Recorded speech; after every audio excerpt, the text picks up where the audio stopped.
grabando la clase, ¿ya? Sí. Bueno, Matías Eduardo, buenas noches nuevamente. Estamos haciendo inicio de la clase del día de hoy, jueves 10 de septiembre. El tema a conversar el día de hoy y que vamos a ver, incluso vamos a continuar mañana en la próxima sesión, tiene que ver con las operaciones que se pueden hacer en un torno, ¿no? Es decir, qué tipo de mecanizado podemos hacer acá. Y cada uno de estos mecanizados tiene un nombre que los identifica, ¿no? Debemos ver varios procedimientos: refrentado, cilindrado. Dentro de los cilindrados tenemos distintos tipos de cilindrado: cilindrado recto, exterior, cilindrado recto interior, cilindrado cónico.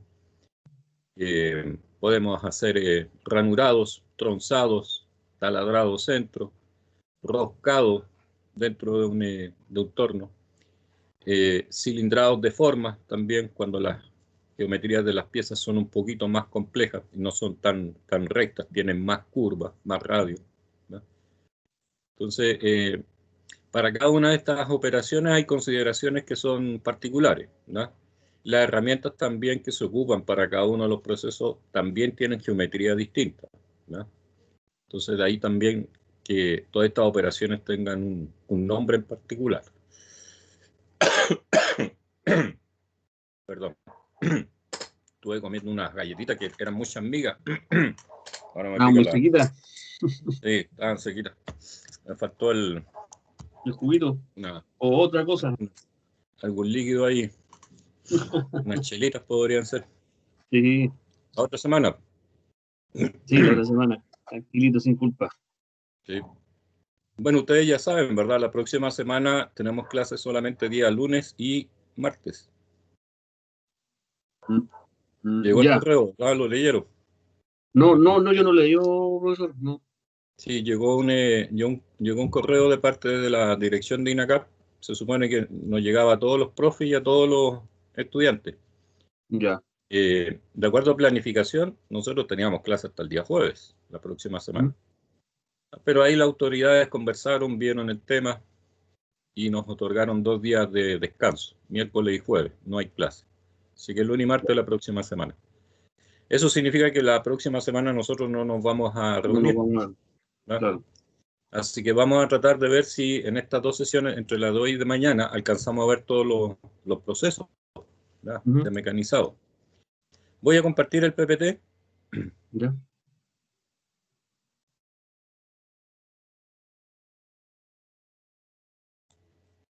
Entre paréntesis, todavía no lo he podido subir, ¿ya? Porque está un poquito pesado el PPT, como tiene bastante imágenes y tiene unos videos. No. Lo voy a tener que editar un poquito para que la plataforma me lo admita y poderlo subir, ¿ya? Así que yo creo que mañana voy a hacer esa operación.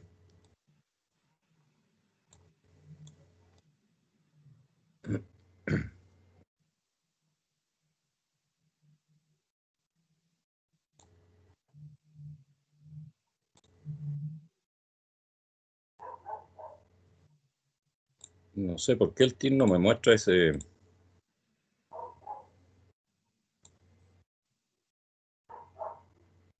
Entró Bastián ahora. No me quiere mostrar. Aquí está, el PPT. Aquí sí está, ¿no? Lo voy a dejar así, no lo voy a compartir como pantalla completa. ¿No? Para que no se pegue. Sí. Operaciones de refrentado. Y antes de comenzar, ahí está el nombre del profesor que elaboró el material, el profesor Patricio Labraña, ¿no? Patricio Labraña. Ustedes lo ubican, ¿verdad? Sí, no hace clase, profe. Ya. Él preparó este material. Y aquí aparecen las operaciones de refrentado, ¿no? Vamos a ver entonces cómo es el procedimiento. ¿Okay? Aquí hay un video que está para verlo en el canal de YouTube, ¿no? Que cuando le suba el PPT Ahí ustedes pueden ver ya con mayor detención, ahí con más calmita el video que habla de las operaciones de refrentado y cilindrado en un torno convencional, en un torno paralelo, ¿verdad? Vamos a ver primero entonces el concepto, que es un refrentado.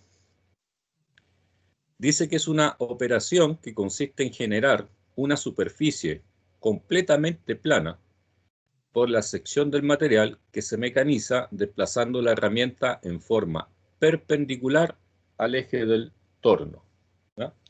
Eso es un refrentado. Operación que consiste en generar una superficie plana por la sección del material que se mecaniza desplazando la herramienta en forma perpendicular, ¿verdad?, con respecto al eje del torno.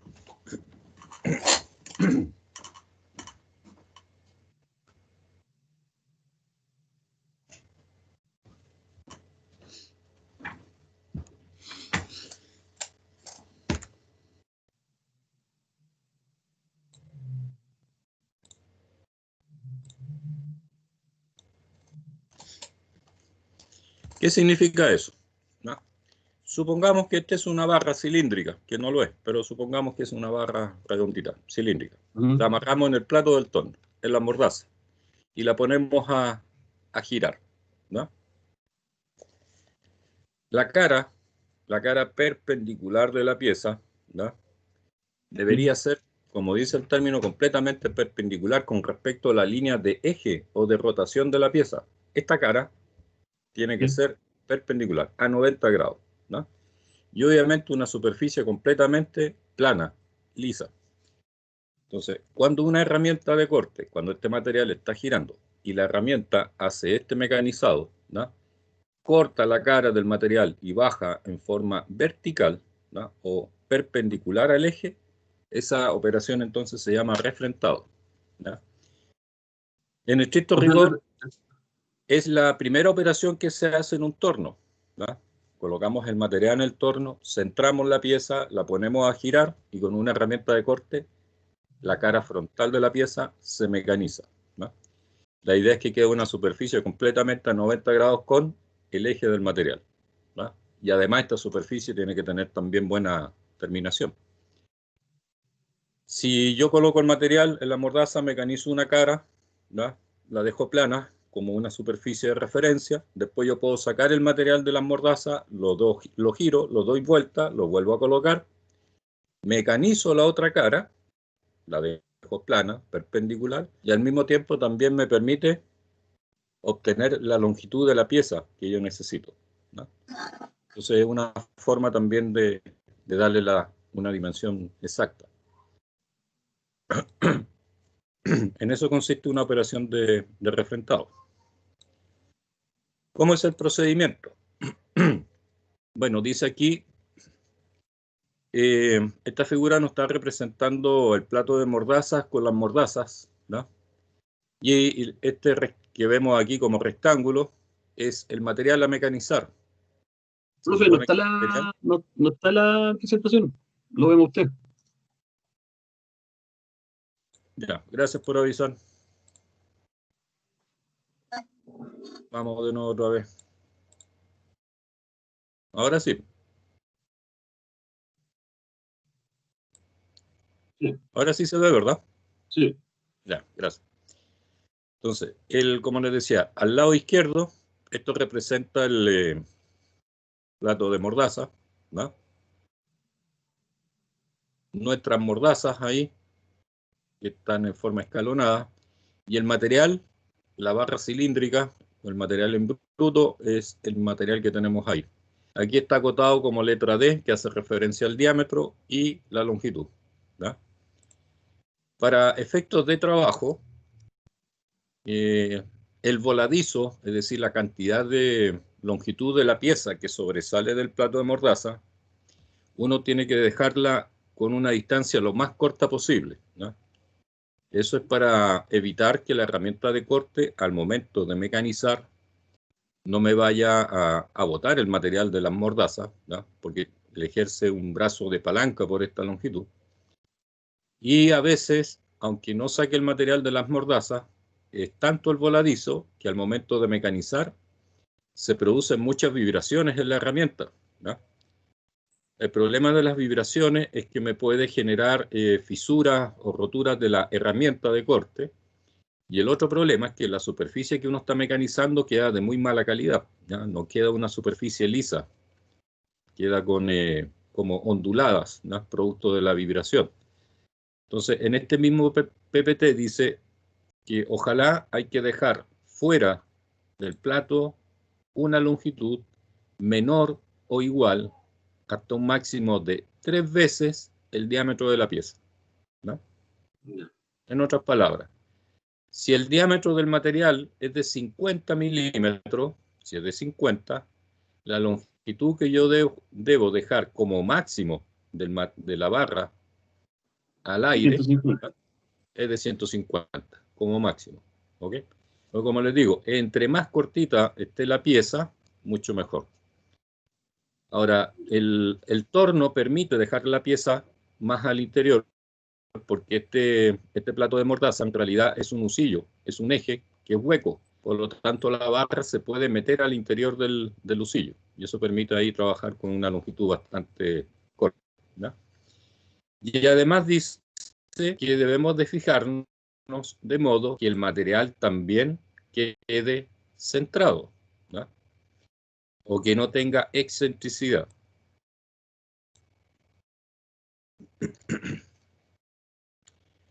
Imaginemos que este lápiz, ¿no? Es el material y que mi mano es el plato de mordaza. Si yo lo pongo a girar, ¿no? Y el material tiene alguna deformación en la superficie o si no quedó bien instalado en el plato de mordaza, al momento de girar podría estar haciendo este movimiento, ¿no? Como que sube y baja, sube y baja.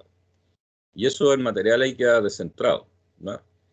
Si yo refrento la cara, desgraciadamente, claro, la cara va a quedar planita, va a quedar muy lisa, pero no me va a quedar perpendicular con la superficie, ¿no? No va a quedar en forma adecuada. Entonces, uno antes de poner a girar, o sea, antes de hacer el mecanizado, uno gira la pieza y observa que no haga ese movimiento, esa excentricidad. A eso se refiere el PPT, ¿no? Algunos torneros lo hacen en forma manual, ¿no? O sea, perdón, en forma visual. Miran, observan que el material al momento de hacerlo girar quede lo más concéntrico posible, ¿no? Aquí hay un video, ¿no? que muestra cómo se debe hacer esa operación, haciendo uso de un reloj comparador, que yo me imagino que en metrología el semestre pasado lo pasaron, ¿verdad? ¿Vieron el reloj comparador como instrumento de medición en metrología? Yo sí, profe. ¿Ya?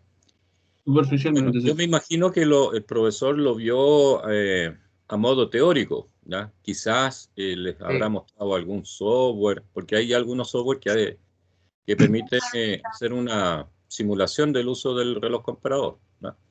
Esperemos que cuando lleguen con las actividades prácticas en metrología ahí lo puedan poner en aplicación, ese conocimiento, ¿no?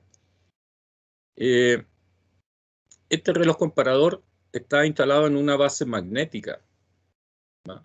Tiene un mecanismo acá, tiene una palanquita que uno la acciona. Aquí se genera un imán y el imán se adhiere a la superficie del torno. Entonces me genera una sujeción bastante firme del reloj comparador en el torno.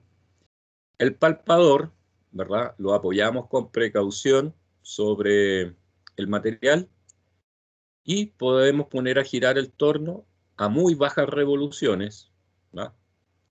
O también lo podemos hacer girar en forma manual para estar más seguros, porque si esto trabaja a alta velocidad podemos dañar el instrumento, ¿ok? Aquí muestran entonces cómo proceder a centrar una pieza en el torno antes de cualquier proceso de mecanizado. Y ojo, esto es válido no solamente para el refrentado. Cualquier material que se coloque en el torno, antes de mecanizar, hay que verificar la excentricidad o el centrado, ¿no?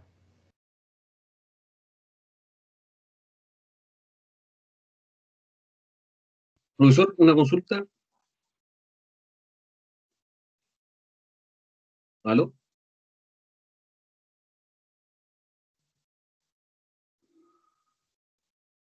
Profesor.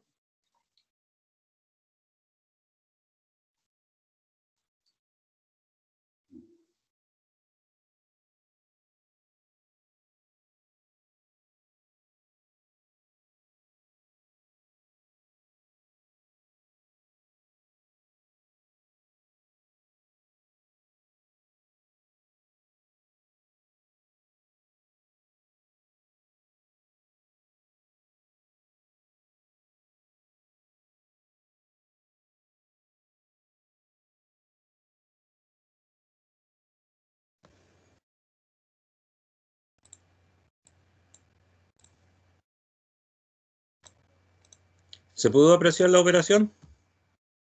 Sí, se entendió bien. ¿No? Se fijan, el tornero en forma manual movía el plato de mordaza, porque es más seguro, ¿no? Se supone que el material, cuando lo empezó a hacer girar, el material hacía este movimiento, ¿ya? Claro, yo lo estoy exagerando, porque el reloj comparador marcaba apenas 4 centésimas de milímetro. Cada división, cada rayita que tiene el reloj vale 1 centésima. 4 centésimas es una distancia extremadamente pequeña, o sea, visualmente yo ni siquiera la observo. Pero él aún la mejoró, la dejó en 1 centésima de milímetro, ¿no? Llevar una pieza y dejarla en cero es posible, ¿no? Pero yo tampoco voy a invertir un tiempo extremadamente largo si yo ya tengo 1 o 2 centésimas de milímetro, ¿de acuerdo? Cualquier pieza mecánica, si yo la coloco en el torno, coloco el reloj comparador y el reloj comparador no me marca más allá de 2 centésimas de milímetro, yo dejo la pieza ahí. 2 centésimas es un valor extremadamente de alta precisión, ¿no? Si la podemos dejar en valores más pequeños, mejor todavía, ¿ok? Lo que hizo el caballero es que colocó el palpador del reloj sobre la superficie del acero, puso a girar el material, ¿verdad? Y la agujita del reloj se empezó a mover. Pasó de un 0, se empezó a mover, a mover. Y él buscó hasta que la aguja llegara al punto más alto. Cuando llegó al punto más alto, ¿verdad? Le dio un pequeño golpecito al material y la idea es que la aguja baje. Si la aguja estaba marcando 4 centésimas, ¿no? El golpecito que uno le tiene que dar al material la tiene que desplazar 2 centésimas de milímetro. Siempre la mitad de lo que marque el reloj comparador, ¿no? Lo hizo con una maceta de goma o una maceta plástica para no dañar la superficie del acero, ¿no? Y un golpecito bastante pequeño. A veces no es necesario darle el golpecito al material, sino que yo abro el plato de mordaza, tomo la pieza y la giro dentro de la mordaza, le busco otra posición, la vuelvo a apretar y verifico, ¿no? A veces basta con girar la pieza y se soluciona el problema, ¿no? Si no se soluciona girando el material, entonces podemos proceder como lo mostraba ahí en el video, ¿no? Eso es antes de, ojo, antes de cualquier proceso de mecanizado. Profe, disculpe. Sí, dime, Francisco. Hay unos compañeros que no pueden entrar a la clase. ¿Quiénes serán? A ver, espera un poquito. ¿Sabe el nombre? Le digo al tiro. ¿Ya? Jonathan González, si no me equivoco. El mismo. Jonathan González. Ya, déjame revisar.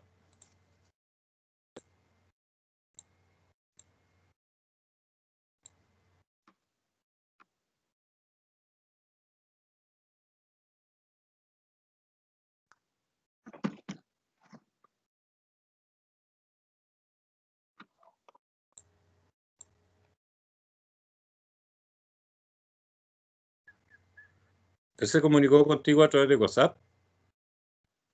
Sí, profe. Ya.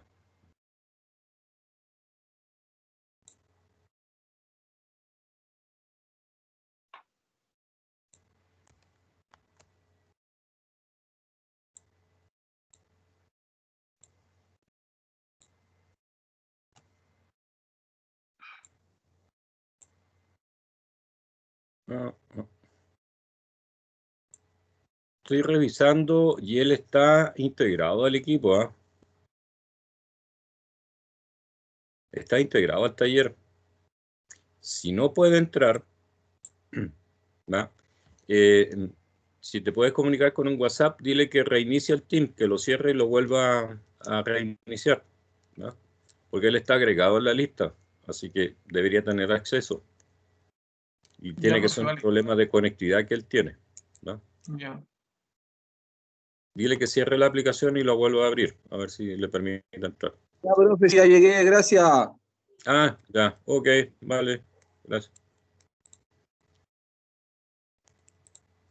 Ok, entonces esa es la operación de centrar la pieza en el torno. Ok. Luego dice, coloque la herramienta con una longitud de vuelo y lo mismo, así como el material uno lo tiene que dejar con un voladizo lo más corto posible para evitar las vibraciones, la herramienta de corte desde la posición de la torreta, que es lo que está señalizando acá, esa distancia A, ¿no?, que le llaman aquí longitud de vuelo, ojalá también que sea lo más corta posible. Si la herramienta queda demasiado sobresaliente, ¿verdad?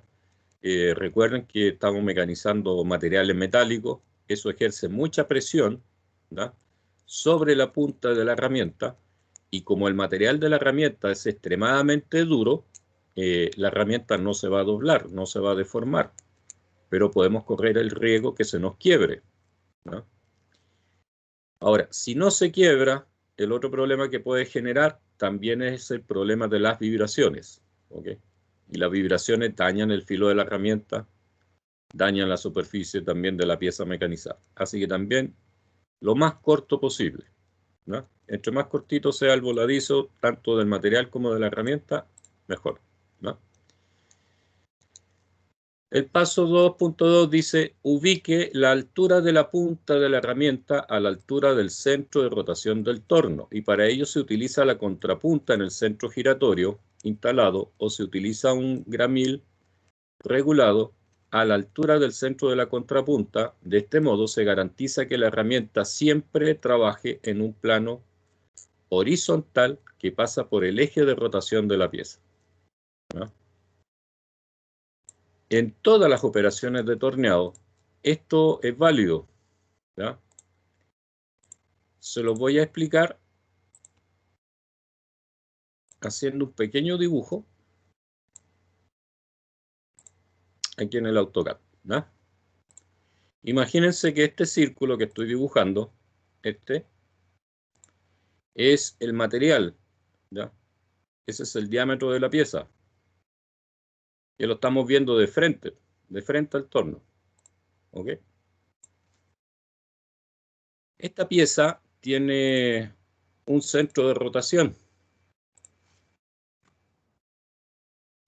que se supone que es el centro geométrico del material, ¿verdad?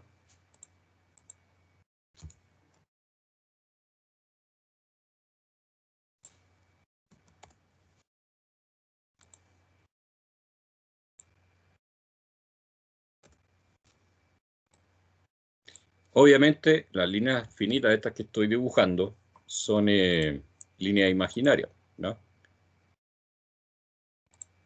Pasan por el centro de la pieza, ¿ok?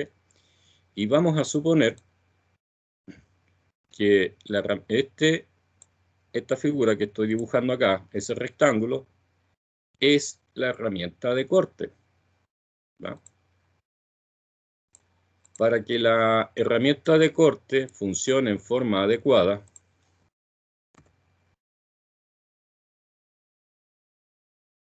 la punta de la herramienta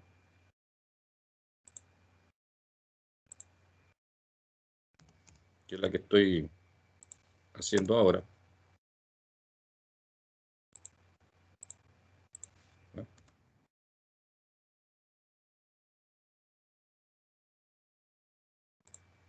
Un segundito, estoy terminando el dibujo.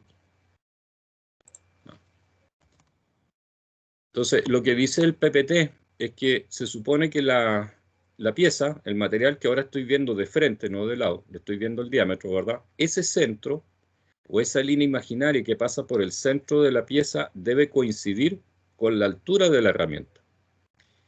En este minuto, esa herramienta, como está dispuesta, cuando la punta quiera cortar el material, ¿no? Como la punta está sobre la línea de eje, la punta cuando llegue cercano al material, resulta que la curvita de aquí abajo va a chocar con la parte de abajo de la herramienta, ¿sí?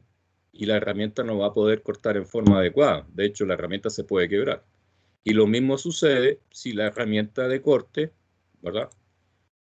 Yo la ubico más abajo que la línea de centro, ¿no? Entonces, lo ideal en cualquier proceso de torneado es que la punta, esa, que es la que corta, la punta de la herramienta tiene que estar a la misma altura que el centro geométrico de la pieza. ¿Se entiende, verdad? ¿Se entiende la idea? Sí, profe. Sí, profesor, consulta, Los ¿cómo ubicamos los eso al libros centro? técnicos, ahí lo vamos a explicar en el PPT y de hecho hay un video que lo explica, ¿no? Los libros dicen que para que la herramienta corte de la forma más adecuada, yo me puedo equivocar 1/10 de milímetro más arriba o 1/10 de milímetro más abajo, ¿no? Eso es lo ideal. Ahora, si uno logra 2 o 3 centésimas por encima o 2 o 3 centésimas por debajo, también, o sea, décimas de milímetros, también va a estar bastante cercano, ¿no? Lo ideal, como le digo, es que esté en el mismo plano de referencia. ¿Cómo se puede hacer? Voy a ir a buscar PPT ahora, ¿no? La contrapunta, ¿no?, que está ubicada ahí, está representada aquí en el dibujo del medio, ¿no? Se supone que la punta o la contrapunta del torno también coincide con el centro geométrico de la pieza que está puesto en el plato de mordaza. Entonces nosotros nos ayudamos en forma visual con la punta y uno acerca la herramienta que está colocada en el portaherramienta, como se ve ahí en la parte superior, en el dibujo al lado derecho, ¿verdad? Ahí está la punta de la herramienta, yo la acerco con mucho cuidado a la contrapunta y observo que las dos puntitas estén a la misma altura. Si no es así, ¿no?, este sistema de fijación para la... Porque este es como una muela, es como, ¿no?, es como una prensa. Esa prensa, la parte posterior, tiene unas guías. Entonces, además de sujetar la herramienta, cuando uno suelta la tuerca que tiene arriba, a través de una llavecita que trae el torno, yo puedo, esta mordaza las puedo subir o las puedo bajar. Se regulan en altura, ¿no?, en forma manual. Y eso es lo que en la siguiente presentación acá, en este video, es lo que va a hacer ese operador, ¿no?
Bueno, yo sé que al proyectar una imagen aquí, una fotografía, un video a través de este medio, ¿no?, del Teams, la verdad que, claro, visualmente a lo mejor a ustedes les cuesta ver que la punta de la herramienta con la punta ahí del centro giratorio estén coincidiendo, ¿no? Pero como Profe, van a recibir el PPT, ahí lo van a poder apreciar mejor, ¿sí? profe, claro, lo que hizo usted tiene harta verdad, pero, por ejemplo, las dimensiones de la contrapunta con la herramienta, la contrapunta es fina, es bien fina como más o menos la herramienta, porque si es muy gruesa la punta de esa comparación, igual es difícil llegar al centro, ¿o no? Claro, no vas a tener una diferencia ahí de 0 milímetros, va a estar bastante aproximado, ¿no? Ahora, las puntas de estos centros giratorios son bastante agudas, ¿no? Traen un pequeño radio en la punta, porque obviamente no pueden terminar como una aguja, ¿verdad? No pueden terminar en punta a punta, porque si no se quebrarían. Traen un pequeño redondeado, muy pequeño, ¿no? Ya. Si el centro giratorio está en buen estado, no deberías de tener problemas. El problema se genera cuando está en mal estado, ¿no? Porque a veces se realizan operaciones de mecanizado y la punta se tiende a dañar, ¿no? Ahora, Profe, las existe mordazas del plato las tres cierran de forma igual, centrado, sí. ¿centrada? Es un plato autocentrante. Las tres mordazas se cierran en forma simultánea Pero para sí, igual mantener podría la pieza. podría tener algo con una punta más fina, cerrarla y llegar a ese diámetro. Sí, mira, bueno, esta operación que acaba de hacer esta señorita acá, lo hace todo tornero mecánico hace esa operación, ¿no? Todos. Ahora, claro, como dijo un estudiante acá, ¿verdad? Primero, el instrumento que estamos utilizando es la vista. Nosotros estamos comparando las diferencias de altura y lo estamos haciendo en forma visual. Las puntas del centro giratorio, ¿verdad?, no terminan en una punta a punta, sino que tiene un pequeño redondeo, y eso también me tiende a generar cierta dificultad al momento de visualizar, ¿no?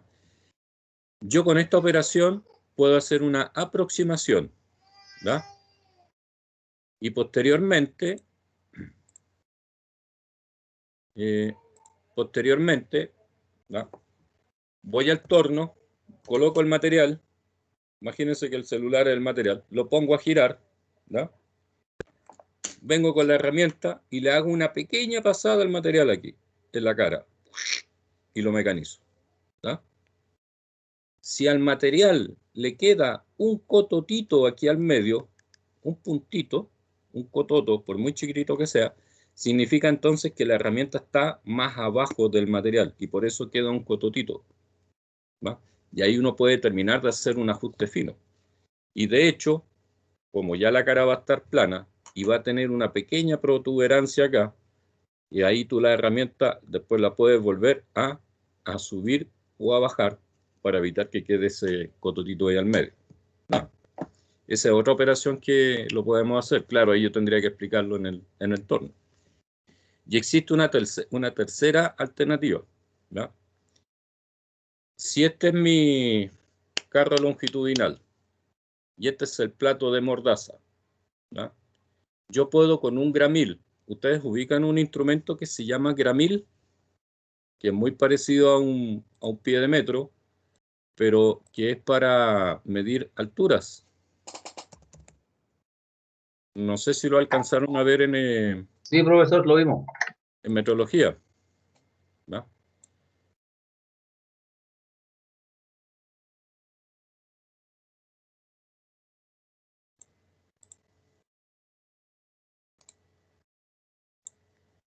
Mira, aquí tengo para el que no lo conoce, les voy a mostrar aquí una imagen de un gramil.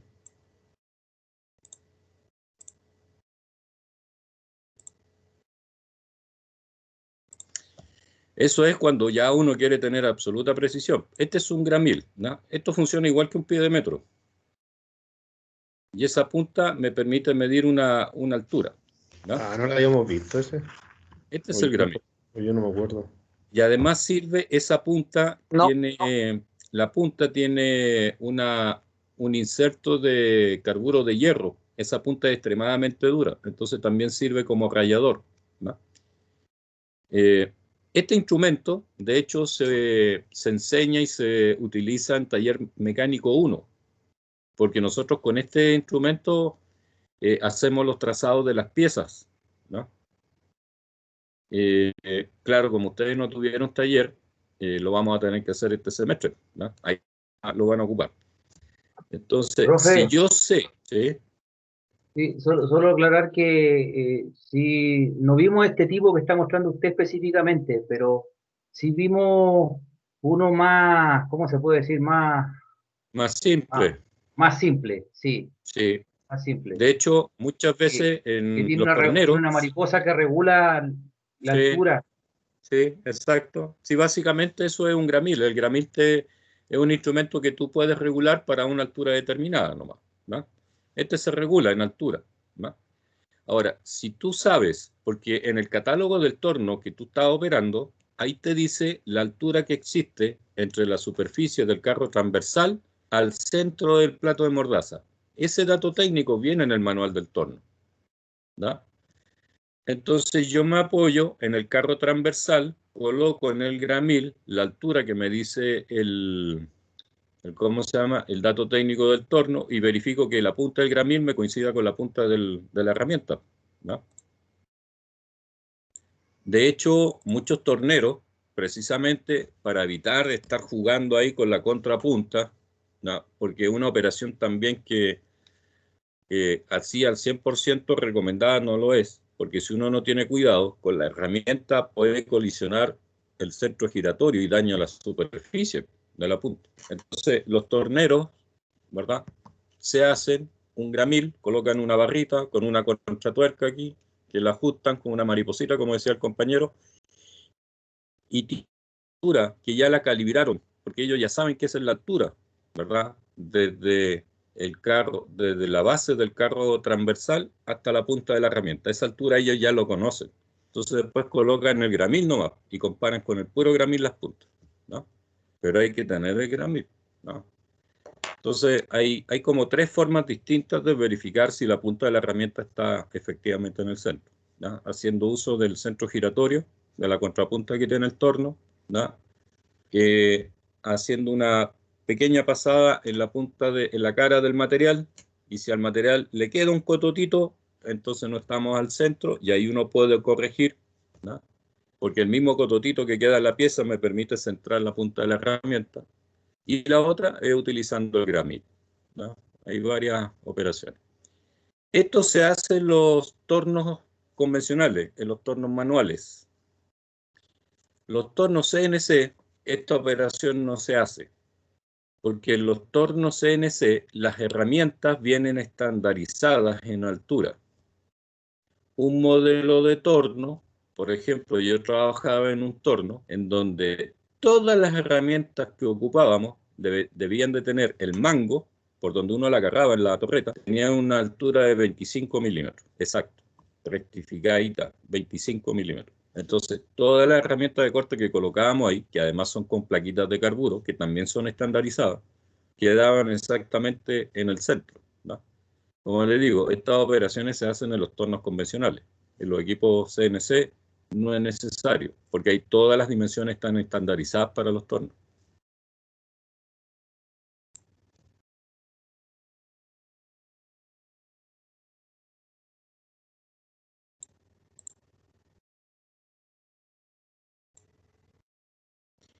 Dice, coloca el filo principal de la herramienta, formando un ángulo entre 5 a 10 grados con la cara de refrentar del material, ¿no? Si se fija en la herramienta, la cara de corte de la herramienta no está completamente paralela con la cara del material. Tiene que tener una pequeña inclinación, ¿no?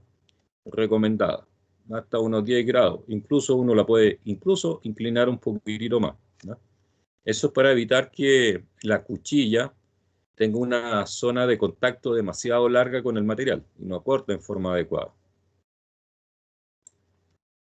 Dice, aproxima la herramienta a la pieza sin rozarla mediante el carro principal y fíjate en la bancada.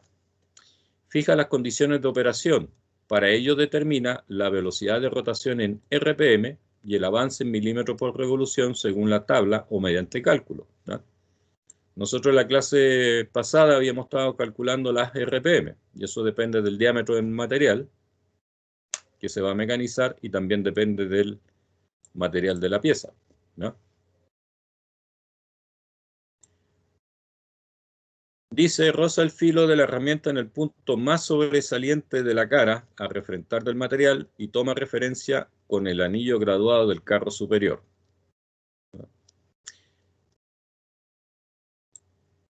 Desplaza la herramienta, y esto se hace en forma manual, con los tambores graduados, hasta el centro del material, ¿no? Y dice, precaución, la herramienta no debe sobrepasar el centro de la pieza, pues se daña el filo de esta. El material cuando está girando, ¿verdad? La herramienta de corte, que en este caso va a estar en esta dirección trabajando, la herramienta de corte puede trabajar hasta el centro del material. Si yo la llevo para allá, la puedo quebrar, se daña. Puede llegar hasta el centro nomás para una operación de refrentado. ¿Okay?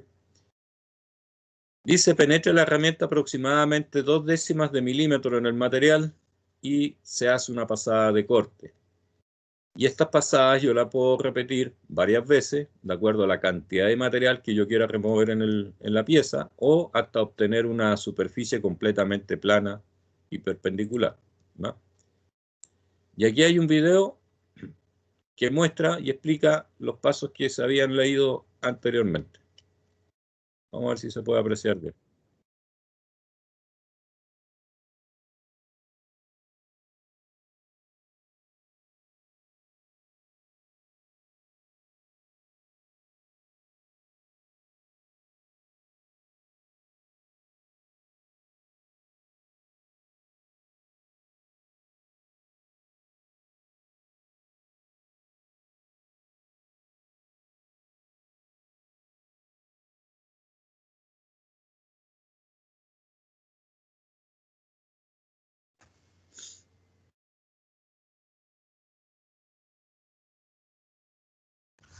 Profe, ¿Sí? ¿y existe la posibilidad de que yo me pase del centro? ¿No existe Sí. un tope mecánico? No, si te puedes pasar 2 milímetros, 1 milímetro, 2 milímetros, Ah, hasta ya, 3 milímetros te puedes pasar del centro y no va a pasar nada, ¿no?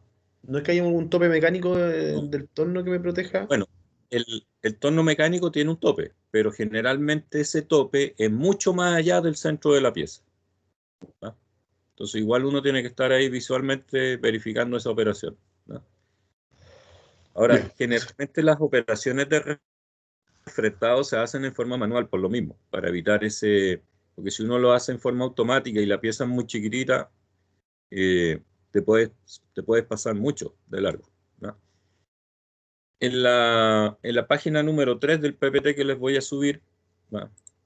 Hay una dirección de YouTube, un video, que muestra todo lo que está en el PPT, lo realizan en ese video paso a paso, ¿no? Ahora, yo les aconsejo que ustedes en forma individual vean ese video, porque si lo proyectamos aquí se pierde mucha resolución de pantalla, no se aprecia en forma adecuada.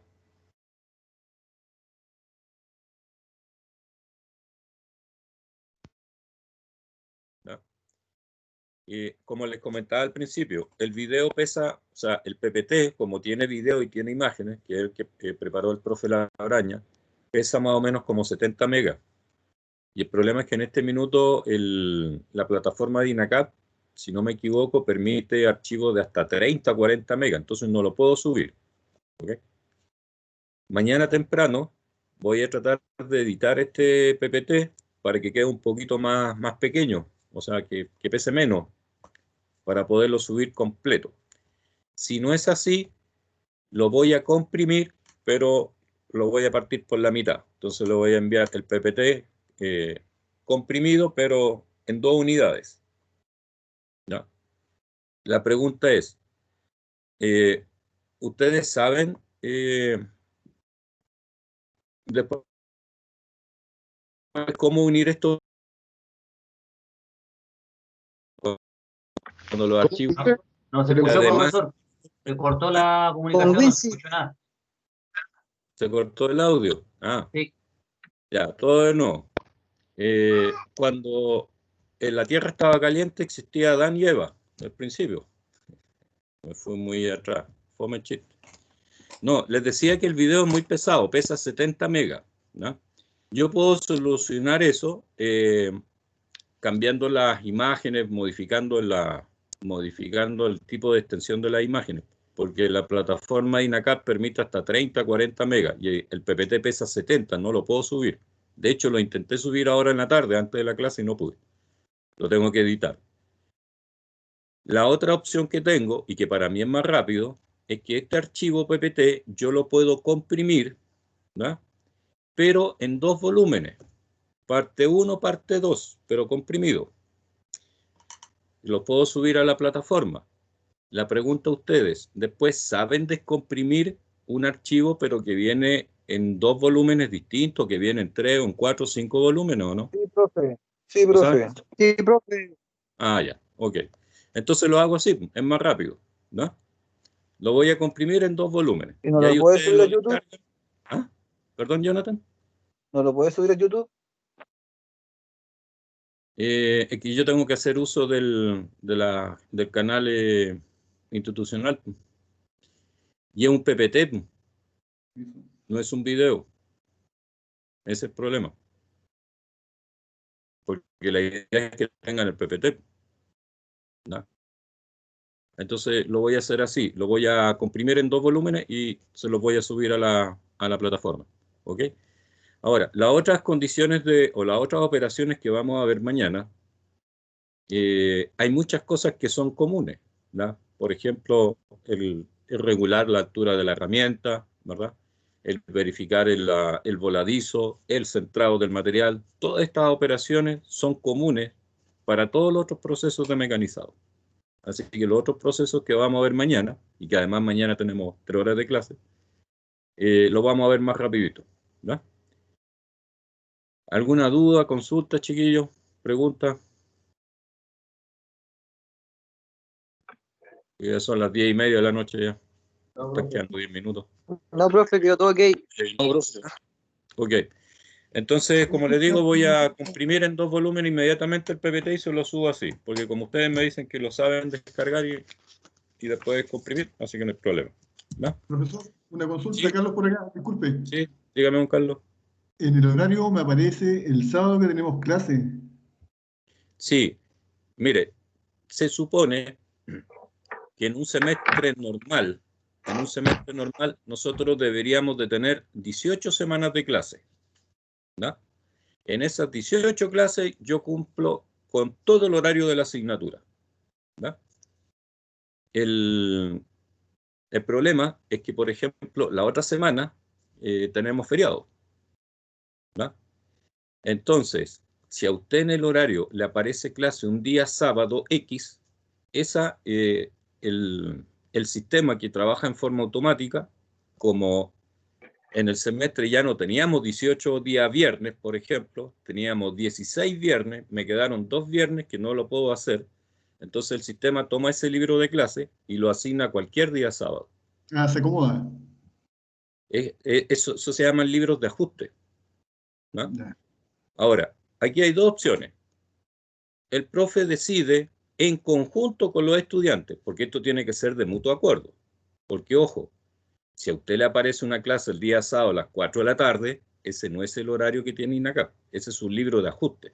Entonces, ¿qué tenemos que hacer nosotros? Ponernos de acuerdo, ver mi horario disponible, ver el horario disponible de ustedes, y nosotros podemos llegar a un acuerdo. Ah, profe, pero nosotros tenemos un día martes, tenemos una ventana ahí de 3 horas que no tenemos clase, por ejemplo. Ah, yo tampoco. Ya, entonces hagamos la clase el día martes en tal horario. Si no hay coincidencia de espacio disponible, entonces ahí el profe con los estudiantes se ponen de acuerdo. Ya, chiquillos, vamos a tener que sacrificar un día sábado y hacer la clase, ¿no? A veces esos libros que quedan ahí ni siquiera son de 3 horas, 4 horas. A veces son de 1 hora. una horita que quedó y le dejó un libro ahí. Entonces viene el profe, se pone de acuerdo con los estudiantes y juntan 4 sábados de 1 hora cada uno, las juntan todas y hacen clase un día a la semana. Y listo. ¿Ya? Libro de ajuste.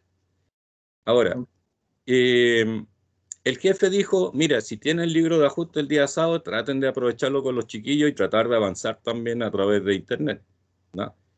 Pero eso particularmente en esta asignatura no es tan así, porque esta asignatura requiere más actividades prácticas.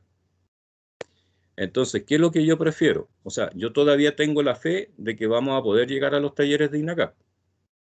A lo mejor no en octubre, no en noviembre, pero a lo mejor sí en enero o en marzo del próximo año, cuando se dé la oportunidad.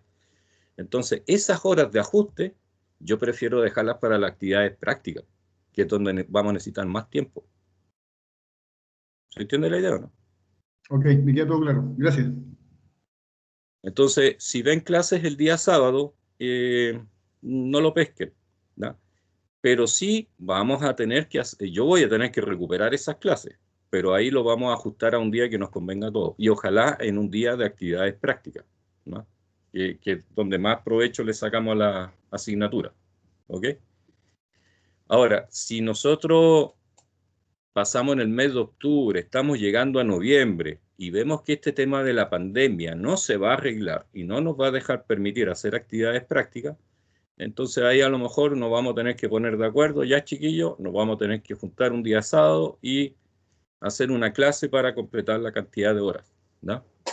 Pero ojo, todos los horarios que aparezcan en el día sábado, eso es previo acuerdo con el profesor. Los estudiantes y el profe tienen que estar de acuerdo para hacer esa clase, ¿no? Este sábado no lo voy a hacer. Estamos, gracias. Ya pues chiquillos, les voy a subir el PPT entonces a la plataforma y los otros PPT que tengo también para las otras operaciones los voy a subir igual. Y voy a aprovechar el impulso, los subo todos y mañana los analizamos. ¿De acuerdo?